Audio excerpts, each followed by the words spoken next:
Jain aspirants, welcome back to the second part of our chapter, that is acid, base and salts.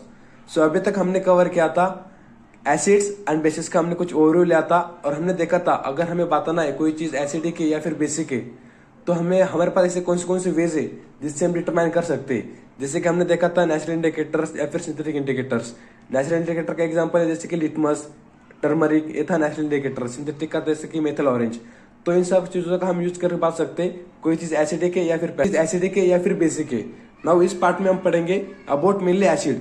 Acids क्या रहते हैं उसकी properties पढ़ेंगे and we also study about the neutralization reaction. क्या रहती है neutralization reaction के बारे में। So let's start. So acid क्या रहते हैं। एसिड्स हैव सोर टेस्ट, यानी कि एसिड की टेस्ट कैसी रहती है, सोर, जो कि मैंने आपको पिछले पार्ट में पढ़ाया था, राइट। लेकिन यहाँ पे एक बात क्या है, test.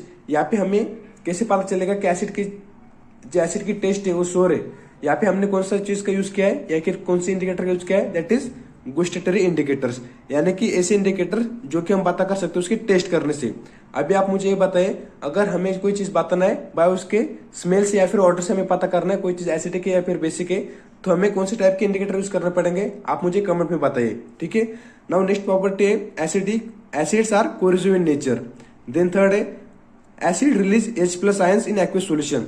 It means is stating that अगर हमने कोई सॉल्यूशन लिया है, राइट, यानी कि अगर मैंने ये वाटर लिया और वाटर के अंदर मैंने कोई एसिड डाल दिया, राइट, तो अभी लेट से HCl लिया है, तो वाटर के अंदर हाइड्रोजन के मॉलिक्यूल सेपरेट हो जाएंगे एंड क्लोरीन के मॉलिक्यूल सेपरेट हो जाएंगे।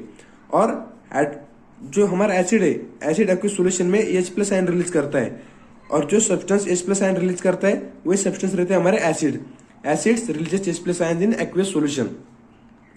यहाँ पे और एग्जांपल है जैसे कि H2SO4 यानी कि sulphuric acid, CH3COOH that is acetic acid and nitric acid. यहाँ पर भी आप देखो यहाँ पे H+ और NO3 हमें यहाँ पे मिल रहा है, यानी कि यहाँ पर भी हमें H+ आयन मिल रहा है। और जब भी H+ आयन मिलता है it means it is a acid. Electric current is carried through the acidic solution bye ions. ये क्या कह रहा है, अगर जो आयंस प्रोड्यूस हो रहे हैं दैट इज प्लस माइनस, तो प्लस माइनस क्या करेंगे एसिडिक सॉल्यूशन में, वो करंट कैरी करेंगे। क्यों? क्योंकि करंट कैरी करने के लिए हमें क्या चीज रहती है, दैट इज इलेक्ट्रॉन। इलेक्ट्रॉन क्या रहते हैं, वो एक चार्ज रहते हैं, आयन से रहते हैं, दैट इज अब इलेक्ट्रॉन के ऊपर रहता है नेगेटिव चार्ज और पॉजिटिव चार्ज रहता है प्रोटॉन के पास। तो फिर वो पॉजिटिव नेगेटिव चार्ज क्या करेंगे, इलेक्ट्रिसिटी पास करेंगे। तो वे acids electric current is carried through the acidic solution by its ions. जो आयंस है एसिडिक के अंदर वो इलेक्ट्रिक करंट पास करते हैं, यानी कि इलेक्ट्रिक करंट कैरी करते हैं।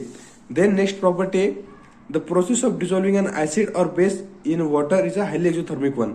नाउ ये क्या कह रहा है, अगर मैं आपको एक क्वेश्चन पूछूं कि अगर मैंने आपको एक टास्क दिया है कि आपको वाटर एंड एसिड को मिक्स करना है, तो आपके पास दो ऑप्शन हो गए, राइट। दो ऑप्शन कौन कौन से हो गए, या तो वाटर है, वाटर को आप एसिड में मिक्स कर दोगे, नहीं तो आपके पास दूसरा ऑप्शन क्या है, एसिड को आप वाटर के अंदर मिक्स कर दोगे। तो आप कौन सा वाला चूज करोगे, थिंक। क्या आपने सोचा कि आप वाटर को एसिड के अंदर डाल देंगे, तो यू आर रॉन्ग। क्योंकि जब आप वाटर को एसिड के अंदर डालोगे तो जो प्रोसेस रहेगी वो हाईली एक्सोथर्मिक रहेगी। हाईली एक्सोथर्मिक मतलब you can't imagine also, right, मतलब very exothermic it will be. तो फिर हमें सेकंड ऑप्शन की तरफ जाना पड़ेगा, जो कि था हमारा, आपको एसिड को स्लोली वाटर के अंदर ड्रॉप करना पड़ेगा, जिससे जो हमारी मतलब जो एक्सोथर्मिक रिएक्शन है, यानी कि जो हमारी हीट प्रोड्यूस हो रही है एट दैट टाइम, वो स्लोली होगी और आपको उससे कॉन्स्टेंटली स्टीर करता रहना पड़ेगा, जिससे कि वो कॉन्स्टेंटली यूनिफॉर्मली मिक्स हो पाए पूरे वाटर के अंदर। उसी प्रोसेस को हम क्या कहते हैं, डायल्यूशन प्रोसेस। तो फिर यही कह रहा है, the process of dissolving an acid और फिर बेस इन वाटर, यानी कि एसिड और बेस को वाटर के अंदर मिक्स करना is very highly exothermic process. तो हमें क्या करना पड़ेगा उसे रोकने के लिए, तो हमें always acid must always be added slowly to water with constant stirring, यानी हमारा जो एसिड है हमें स्लोली वाटर के अंदर डालना पड़ेगा विथ अ कांस्टेंट स्टीयरिंग, उसे स्टीयर करना रहना पड़ेगा। और इसी प्रोसेस को हम कहते हैं डायल्यूशन प्रोसेस। क्योंकि डायल्यूशन प्रोसेस क्या रहता है, जितना हम मतलब H+ आयन का कंटेंट जितना कम होगा उसे हम कहेंगे डायल्यूशन प्रोसेस, यानी कि हम एसिड की जो स्ट्रेंथ है वो हम कम कर रहे हैं by mixing them with water. तो ये था हमारा डायल्यूशन प्रोसेस। तो कभी भी हमें वाटर को एसिड के अंदर नहीं डालना है, एसिड को हमें स्लोली वाटर के अंदर डालना है, ताकि कुछ हानि ना हो सके और जो एक्सोथर्मिक रिएक्शन है वो भी हम रोक सके, ठीक है। Now what is concentrated and dilute acid. तो कॉन्सेंट्रेटेड एसिड मतलब कोई तो चीज ज्यादा मात्रा में, उसे हम कहते हैं कॉन्सेंट्रेटेड। और डाइल्यूट यानी कि कोई चीज है जो कम मात्रा में, तो उसे हम कहेंगे डाइल्यूट एसिड, ठीक है। अभी अगर कोई सॉल्यूशन है और उस सॉल्यूशन के अंदर एसिड ज्यादा है और वाटर कम है, तो उसे हम कहेंगे कॉन्सेंट्रेटेड एसिड, क्योंकि यहाँ पे एसिड की मात्रा ज्यादा है, that's why concentrated acid. Acid that contain only a small quantity of water, एक ऐसा एसिड जिसमें कि सिर्फ एक छोटी क्वांटिटी में वाटर हो, उससे हम कहेंगे कॉन्सेंट्रेटेड एसिड। और उसके अपोजिट अगर कोई सॉल्यूशन है और सॉल्यूशन के अंदर एसिड कम है और वाटर ज्यादा है, यानी कि less acid added in water, यानी उसे हम कहेंगे डाइल्यूटेड एसिड, यानी कि acid that contain more water than the acid, यानी कि ऐसा सॉल्यूशन जिसके अंदर एसिड ज्यादा है और वाटर कम है, उसे हम कहेंगे डाइल्यूटेड एसिड। ये था मेनली कॉन्सेंट्रेटेड एंड डाइल्यूटेड में। कॉन्सेंट्रेटेड में एसिड की क्वांटिटी ज्यादा रहेगी और डाइल्यूटेड में कम रहेगी। नाउ और एक डिफरेंस रहता है एसिड के बीच में, कौन से रहते हैं स्ट्रॉन्ग एसिड और कौन से रहते हैं वीक एसिड। तो स्ट्रॉन्ग एसिड मेनली जो हमारी हम मतलब जो केमिकल यूज करते हैं फैक्ट्रीज में, वो रहती है मेनली स्ट्रॉन्ग एसिड, जैसे कि हाइड्रोक्लोरिक एसिड हो गया, जो कि हमारे डाइजेशन में भी हेल्प करता है, हेल्प इन डाइजेशन, जो हमारे स्टमक के अंदर मिलता है। एंड एक रहता है जैसे कि H2SO4, जो कि हम बैटरीज में यूज करते हैं, कार के बैटरीज वगैरह रहते हैं राइट, उसके अंदर भी हम यूज करते हैं। और इसी को हम कहते हैं किंग ऑफ केमिकल्स, क्योंकि एक ऐसा सब्सटेंस है जो कि हमें हर एक जगह देखने को मिलता है। और वीक एसिड मतलब यानी कि जो हमें नेचुरल मिल जाते हैं, जैसे कि टोमेटो के अंदर हमें मिल जाता है ऑक्सैलिक एसिड, या फिर आपने देखा होगा जो चाइनीज की दुकान में जो मेनली आप जो लगाते हैं ना वो तड़का लगाने के लिए, तो उसके अंदर होता है मेनली विनेगर वो यूज करते हैं। तो विनेगर क्या रहता है, मेनली एसिटिक एसिड रहता है, यानी कि 4 to 5% एसिटिक एसिड मिला रहता है वाटर के अंदर, इन वाटर, यानी कि 4 to 5% of acetic acid in water, उसे हम कहते हैं विनेगर। तो ये रहती है मेनली वीक एसिड, जो कि हम कह सकते हैं नॉर्मली कि जो हमें नेचुरल मिल जाता है राइट। और स्ट्रॉन्ग एसिड जो कि हमें मतलब हम यूज करते हैं इंडस्ट्री या फिर कुछ बड़े बड़े फैक्ट्रीज में। That is main difference between strong acid and weak acid. I hope you understand it now. अभी आपने देखा होगा जो वेनस प्लैनेट है हमारा, तो वेनस प्लैनेट का जो एटमोस्फेयर है वो मेनली थिक व्हाइट या फिर येलोइश क्लाउड से बना है। तो मेनली वो भी क्यों बना है, तो क्योंकि वो व्हाइट येलोइश क्लाउड क्यों दिखते हैं हमें, क्योंकि उसके एटमोस्फेयर में प्रेजेंट है H2SO4, दैट इज हमारा सल्फ्यूरिक एसिड। दैट्स वाई जो हमारा वेनस का एटमोस्फेयर है वो थिक व्हाइट या फिर येलोइश क्लाउड से बना हुआ है। तो ये तो मतलब वेनस की एक एक्स्ट्रा इन्फॉर्मेशन जो कि ज्योग्राफी से रिलेटेड थी। नाउ व्हाट इज रेन या फिर आर्टिफिशियल एसिड रेन। आपने सुना होगा एसिड रेन हो रही है, बाहर मत निकलो, या फिर एसिड रेन से या फिर एसिड रेन की वजह से फार्मर की जो क्रॉप्स है वो डैमेज हो गई।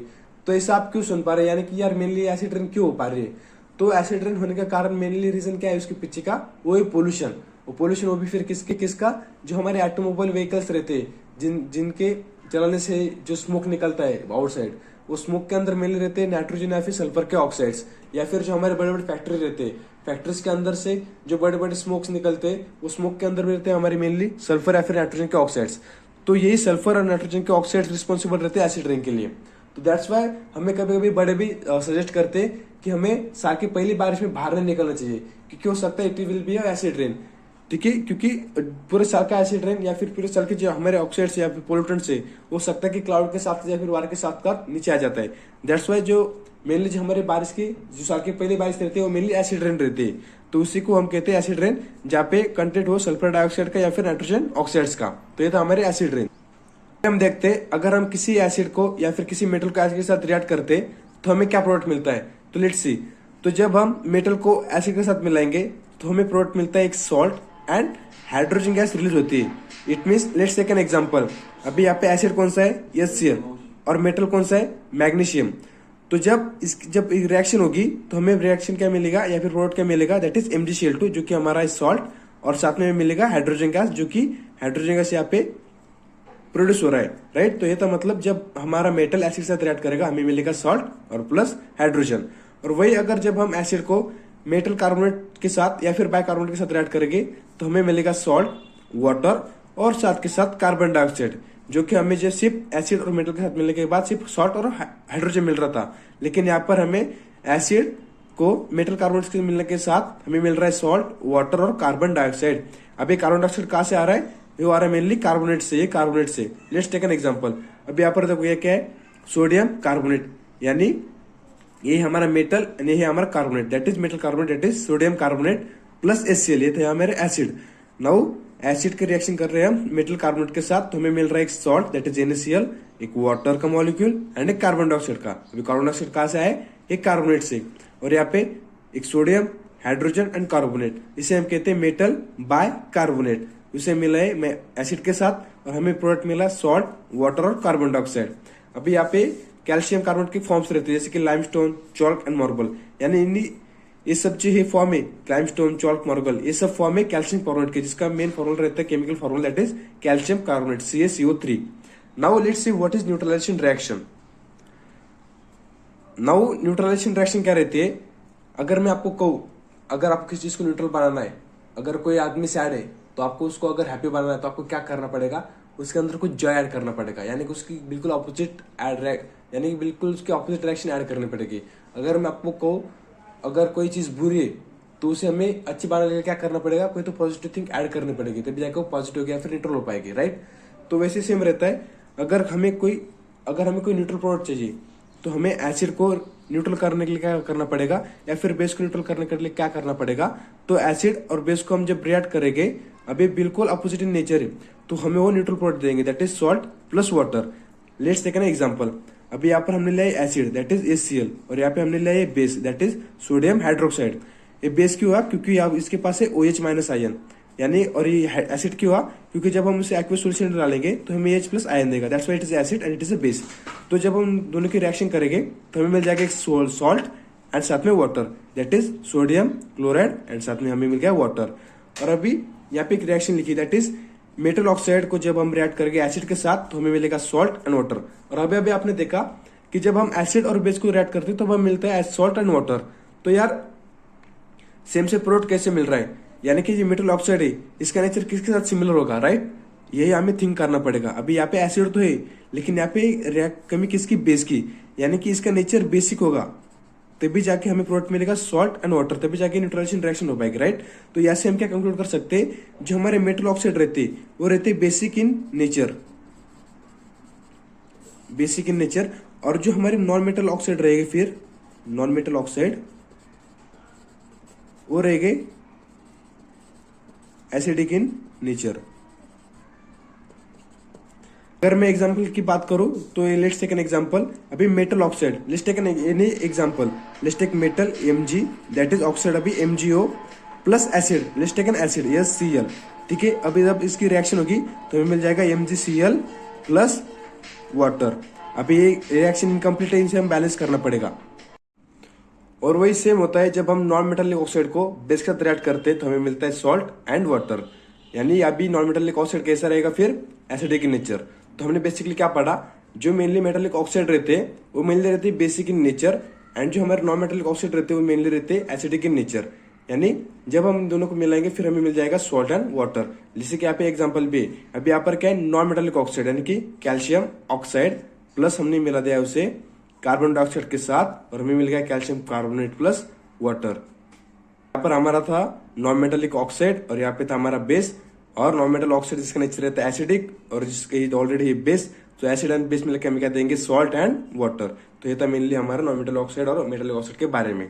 नाउ नेक्स्ट है the separation of H+ ions from the HCl molecule can not occur in the absence of water. यानी एक कह रहा है अगर हमें HCl अगर हमें इसे सेपरेट करना है तो ये सेपरेशन पॉसिबल ही नहीं है अनटिल एंड अनलेस हम उसे वाटर के अंदर ड्रॉप कर दे। यानी कि जब हम इसे वाटर के अंदर मिलाएंगे तभी जाके सेपरेट हो जाएंगे ion separate H+ and Cl-, और तभी जाके इलेक्ट्रिसिटी पास करने के लायक बनेगी। यानी कि जब हम HCl को वाटर के अंदर मिलाएंगे तो हम यहाँ पे मिल जाएगा हमें, यानी कि H+ प्लस Cl-। या तो ये H+ मिलता है, ये डिपेंड करता है यहाँ पे कितने मॉलिक्यूल है। यहाँ पे ज्यादा मॉलिक्यूल हो गए तो यहाँ पे हमें मिलेगा H3O+, ये भी रहता है सेम H+ आयन की तरह जैसे। और ये सब कंडक्ट करते हैं इलेक्ट्रिसिटी, लेकिन यहाँ पे सिर्फ ऐसे दो ही सोल्यूशन है जो कि इलेक्ट्रिसिटी कंडक्ट नहीं करते वाटर के अंदर, जो है ग्लूकोज और alcohol. Instead of having ions in that they don't conduct electricity. तो ये था हमारा मेनली एसिड एंड एसिड के प्रॉपर्टीज के बारे में। नाउ नेक्स्ट पार्ट में हम पढ़ेंगे बेस एंड साथ के साथ हम पढ़ेंगे pH स्केल के बारे में। देन नेक्स्ट पार्ट में यानी कि लास्ट पार्ट में हम पढ़ेंगे salt and then we will, so till then stay tuned and happy. Thank you.